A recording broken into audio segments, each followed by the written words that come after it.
games about families are pretty uncommon.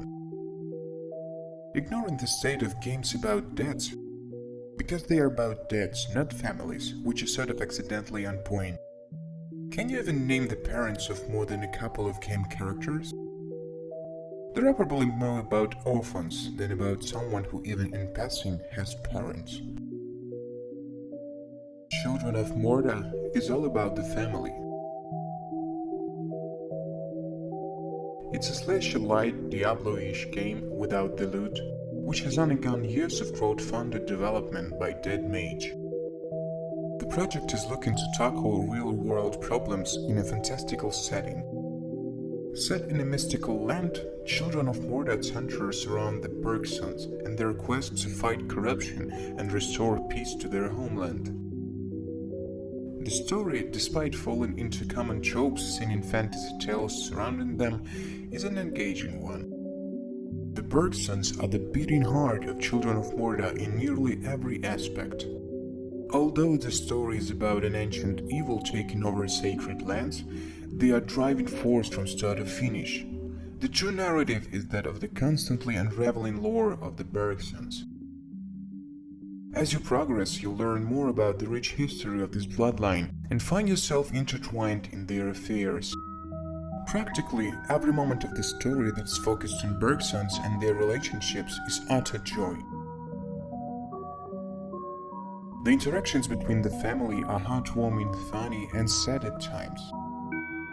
They will do anything for one another, and they have no compunction about heading into danger to protect their kin. Even if you don't play co-op, you'll occasionally have a Bergson turn up to help in some way, and it makes all the sense in the world. Why wouldn't you bring out more than one of your elite warriors when you're fighting a world-ending cataclysm? All of the dungeons, forests, and temples you'll explore in Children of Morta are procedurally generated. Despite the obvious concerns, they still have a sense of consistency and cohesiveness to them. There is a good distribution of loot, enemies, puzzles, and alternate pathways. Children of Morta is designed using hand-painted pixel art and frame-by-frame animations. The work here is beautifully done and makes for some gorgeous visuals. This is especially evident with the characters themselves. Even with the 2D art style, Dead Mage manages to give each member of the Bergsons their own clear-cut design that makes them stand out and easily distinguishable from the others. The choice to go frame by frame with animations also makes the world feel more alive. It's the little details such as Linda's hair bouncing side to side as she sprints and flips through a cave, or the leaves rustling in a tree that give Children of Morta a refreshing sense of life. The sound design is another key feature that makes this action RPG feel so lively. Sounds like John's sword slicing through the air when you miss an enemy, or the soft sounds of boots stepping through dirt are the prime examples of the attention to detail with all of the environmental sound effects. And the music, oh goodness, the music. I can only describe it as Diablo-esque with a hint of an Arabian flair. It's like taking your favorite dish, adding some spices, and coming up with something altogether new and interesting.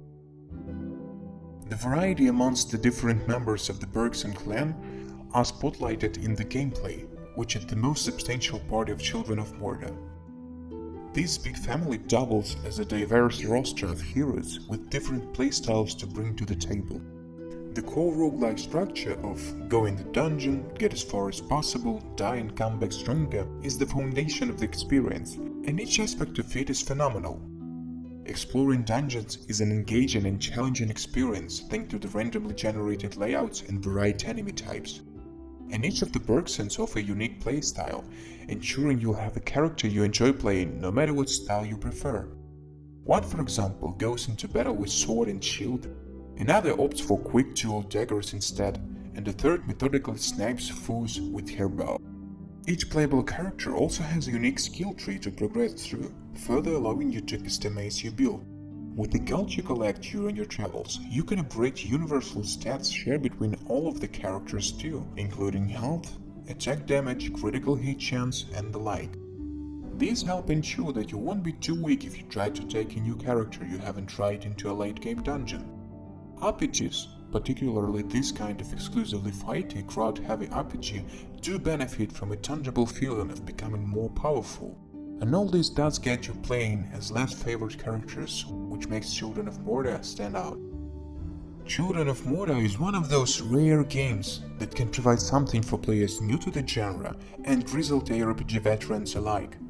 It's easy enough to pick up, and despite being brutally challenging if you don't make the best out of every advantage, it is never unfair. You always have a fighting chance. Children of Morta is a gorgeous and joyful experience, whether you choose to go alone or with a friend. When you think family, you realize how it shapes you.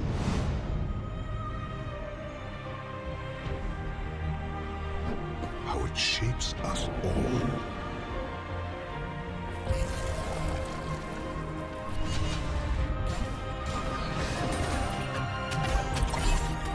And how little we tend to care about.